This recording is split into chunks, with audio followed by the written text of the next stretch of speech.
ಒಳಗಡೆ ಒಂಥರ ಇದು ಆಚೆ ಬಂದು ನಮ್ಮ ಗಿಲ್ಲಿ ಗಿಲ್ಲಿ ಅಂತಿದಿರಲ್ಲ ಆ ವಾಡೆ ಅಶ್ವಿನಿ ಗೌಡ ಸಪೋರ್ಟ್ ಮಾಡೋದಲ್ಲ ಇದು ಯಾವ ರೀತಿ ಅದು ವಿರೋಧವಾಗಿ ಮಾತಾಡ್ತಾ ಇರಲ್ಲ ಹೆಂಗೆ ಅಂತ ಯಾರು ಮಾತಾಡ್ತಾರ ಫಸ್ಟ್ ಆಫ್ ಆಲ್ ನಾವು ಒಂದು ಕಾರ್ಯ ಸಂಘ ನಾವು ಸಂಘಟನೆ ಮಾಡ್ತಾ ಇರೋದು ರೀ ಹೇಳಿ ಮಾತಾಡಿ.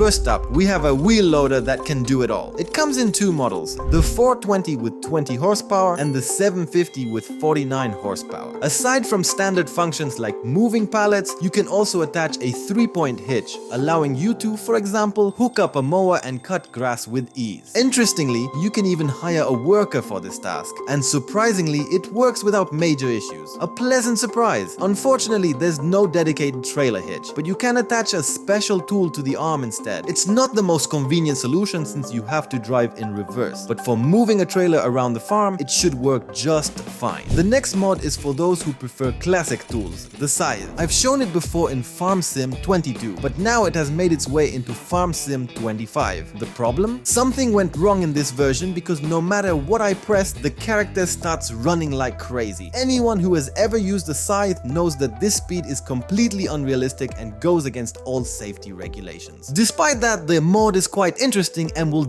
definitely appeal to players running small farms. Since we covered a mod for small farms, we can't forget about something for large-scale operations or even massive farms. This time, we have a legendary seeder that has been with us since Farm Sim 17 when it was introduced in the Big Bud DLC. Ever since then, it has been converted for every new version of the game and consistently appears on ModHub for free, and this time is no different. Personally, I think it's great that it's still available because its design and functionality are top-notch. Plus, it allows for no-till seeding, which is an amazing ability for such a massive machine. If you hate windrowing grass, this next mod is for you. I've shown a similar one in Farm Sim 22, but this version has one big improvement.